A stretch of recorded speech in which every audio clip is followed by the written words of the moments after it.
بسم اللہ الرحمن الرحیم صلی اللہ علیہ وآلہ وسلم۔ ناظرین محترم، نبی کریم صلی اللہ علیہ وآلہ وسلم کی ولادت باسعادت ہوئی تو سیدنا جناب عبد المطلب گھر میں موجود نہ تھے، کعبہ کی دیوار مرمت کر رہے تھے۔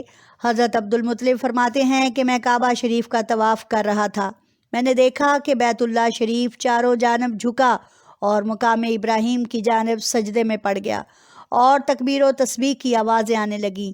تھوڑی دیر کے بعد کعبہ دیواروں پر کھڑا ہو گیا اور جوف کعبہ سے ندا آئی، سب خوبیاں اللہ کے لیے ہیں جس نے مجھے محمد صلی اللہ علیہ وآلہ وسلم سے مخصوص کر دیا۔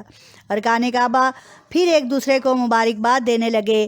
حضرت عبد المطلب فرماتے ہیں کہ میں باب الظفا سے نکل کر آمنہ کے گھر کی جانب روانہ ہوا تو میں نے کچھ سنا۔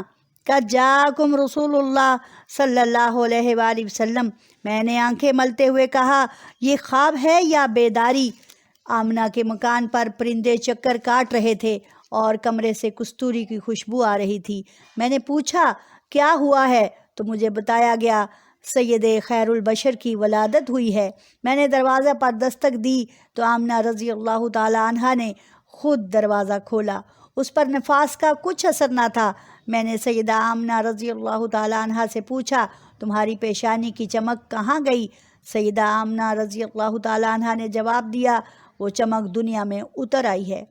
مجھے ہاتف سے یہ آواز آئی، اپنے پوتے کا نام محمد رکھنا، ان کا آسمانوں میں محمود، زبور میں ہادی، انجیل میں احمد، قرآن میں طٰہٰ، یاسین اور محمد ہے۔ میں نے آمنہ رضی اللہ تعالی عنہا سے کہا، مجھے پوتا دکھاؤ۔ سیدہ آمنہ نے کہا، وہ کوٹھڑی میں ہیں۔ کوٹھڑی میں داخل ہوا تو ملائکہ زیارت کے لیے فوج در فوج اتر رہے تھے۔ سبحان اللہ، کیا بات ہے! میرے آقا کی میلاد کی، ان کی ولادت باسعادت کی۔